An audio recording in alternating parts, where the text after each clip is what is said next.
يا أيها الذين آمنوا أطيعوا الله وأطيعوا الرسول ولا تبطلوا أعمالكم.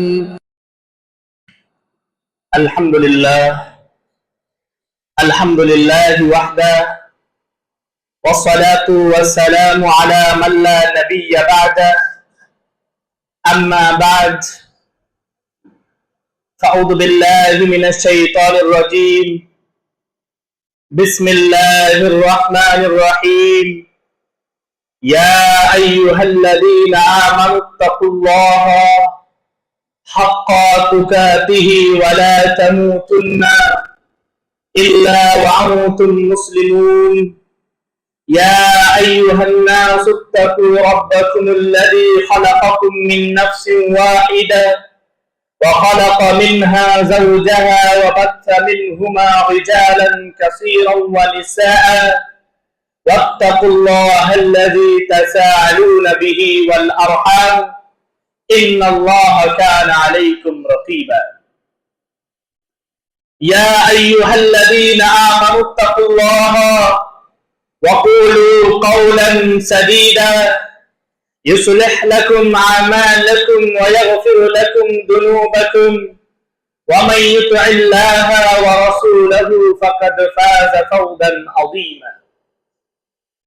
فإن أصدق الحديث كتاب الله وأحسن الهدي هدي محمد صلى الله عليه وسلم وشر الأمور محدثاتها وكل محدثة بدعة وكل بدعة ضلالة وكل ضلالة في النار. وقال الله تبارك وتعالى في القرآن المجيد: وما خلقت الجن والإنس إلا ليعبدون. وقال الله تبارك وتعالى في القرآن المجيد: والمال والبنون زينة الحياة الدنيا. وقال الله تبارك وتعالى في القرآن المجيد: ربي لا تذرني فردا أنت خير الوارثين.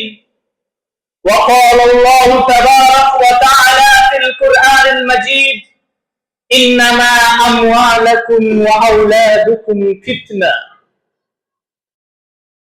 حاضرین ملت، ہر قسم کی تعریف اور توصیف اس اللہ رب العالمین کے لیے لائق اور زیبا ہے جنہوں نے ہم تمام کو زندگی گزارنے کے لیے ہر طرح کی نعمتیں اور سہولتوں سے نوازا، پیارے نبی حضرت محمد صلی اللہ علیہ وسلم کے امتی ہونے کا شرف بخشا۔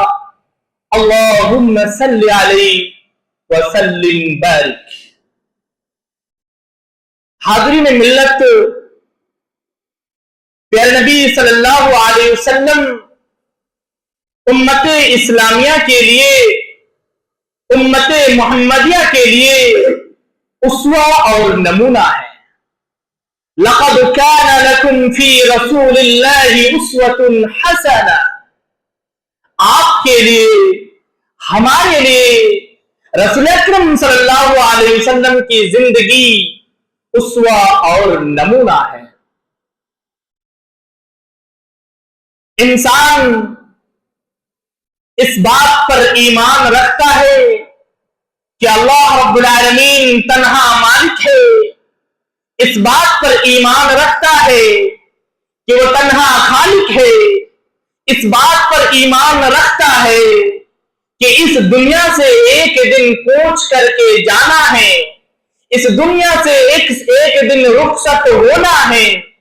اس بات پر ایمان رکھتا ہے کہ جو کچھ ہم آپ اس دنیا میں کرتے ہیں، فَمَن يَعْمَلْ مِثْقَالَ ذَرَّةٍ خَيْرًا يَرَهُ وَمَن يَعْمَلْ مِثْقَالَ ذَرَّةٍ شَرًّا يَرَهُ۔ اس کا حشر کے میدان میں، قیامت کے دن میں حساب و کتاب کیا جائے گا۔ اگر ہم اس دنیا سے اچھے اعمال کر کے گئے ہیں تو اللہ رب العالمین اس کے بدلے میں اجر دے گا، اس کے بدلے میں ثواب دے گا۔ اور اگر ہم اس دنیا میں بدکاری کر کے گئے ہیں، برے اخلاق دکھا کے گئے ہیں، تو اللہ رب العالمین اس کے بدلے میں سزا فرمائے گا۔ اس دنیا کے اندر انسان چلتا ہے تو اللہ رب العالمین کے انعام کے نتیجے میں چلتا ہے، انسان دیکھتا ہے تو اللہ رب العالمین کے انعام کے نتیجے میں دیکھتا ہے، انسان بیٹھتا ہے تو اللہ رب العالمین کے انعام کے نتیجے میں بیٹھتا ہے، انسان سوتا ہے تو اللہ رب العالمین کے انعام کے نتیجے میں سوتا ہے، انسان جاگتا ہے تو اللہ رب العالمین کے انعام کے نتیجے میں جاگتا ہے۔ میرے بھائیوں، ہمیں اور آپ کو چاہیے کہ ہم اور آپ اللہ رب العالمین کی شکر ادا کریں۔ اللہ رب العالمین نے فرمایا وَمَا آتَاكُمُ الرَّسُولُ فَخُذُوهُ وَمَا نَهَاكُمْ عَنْهُ فَانْتَهُوا، کہ آپ رسول اکرم صلی اللہ علیہ وسلم کی زندگی کا مطالعہ کریں، آپ رسول اکرم صلی اللہ علیہ وسلم کی ہسٹری کو اٹھا کر دیکھیں، آپ صلی اللہ علیہ وسلم کے کیریکٹر کا مطالعہ کریں، آپ صلی اللہ علیہ وسلم کی سیرت کو پڑھیں، تو آپ صلی اللہ علیہ وسلم نے جو آپ کو حکم فرمایا اس کے مطابق زندگی گزاریں، اس کے مطابق اپنے زندگی کو نافذ کریں، اور جس چیز سے آپ صلی اللہ علیہ وسلم نے منع فرمایا، جس چیز سے آپ صلی اللہ علیہ وسلم نے جس چیز پر بیگ لگایا اس پر اپنے زندگی کو دور کرے، اس سے اپنے زندگی کو دور رکھے، اور آپ کے بتائے ہوئے طریقے کے مطابق اللہ رب العالمین کی عبادت کا طریقہ، اللہ رب العالمین کی نماز کو انجام دینے کا، زکوٰۃ ادا کرنے کا، حج کرنے کا، روزہ رکھنے کا، عمرہ کرنے کا، اور دیگر عبادتوں کا جس انداز میں نبی اکرم صلی اللہ علیہ وسلم نے بیان کیا ہے اسی انداز میں اس کو ادا کیا جائے گا، اسی انداز میں اس کو نافذ کیا جائے گا، اسی انداز میں اسے اپنے زندگی میں عمل کیا جائے گا۔ فَمَن يَعْمَلْ مِثْقَالَ ذَرَّةٍ خَيْرًا يَرَهُ، اگر ہم نے برا عمل کیے ہوں گے اور اچھے طریقے سے کیے ہوں گے تو اللہ رب العالمین قیامت کے دن اس کو واضح کر دے گا۔ نبی آخر الزمان صلی اللہ علیہ وسلم نے فرمایا فَمَن رَغِبَ عَن سُنَّتِي فَلَيْسَ مِنِّي، جس نے میرے سنت سے اعراض کیا، جس نے میرے سنت سے منہ موڑا، وہ مجھ میں نہیں ہے۔ میرے بھائیوں، اب ہماری ذمہ داری کیا بنتی ہے؟ کیا یہ ہماری ذمہ داری نہیں بنتی ہے کہ ہم رسول اکرم صلی اللہ علیہ وسلم کے سیرت کے مطابق اپنے زندگی کو گزاریں؟ کیا یہ ہماری ذمہ داری نہیں بنتی ہے کہ ہم نبی اکرم صلی اللہ علیہ وسلم کے اخلاق کے مطابق اپنی زندگی کو گزاریں؟ کیا یہ ہماری ذمہ داری نہیں بنتی ہے کہ ہم قرآن کریم کے فرمان کے مطابق اپنی زندگی کو گزاریں؟ کیا یہ ہماری ذمہ داری نہیں بنتی ہے کہ ہم صحابہ اکرام کے درس و تدریس کے مطابق اپنی زندگی کو گزاریں؟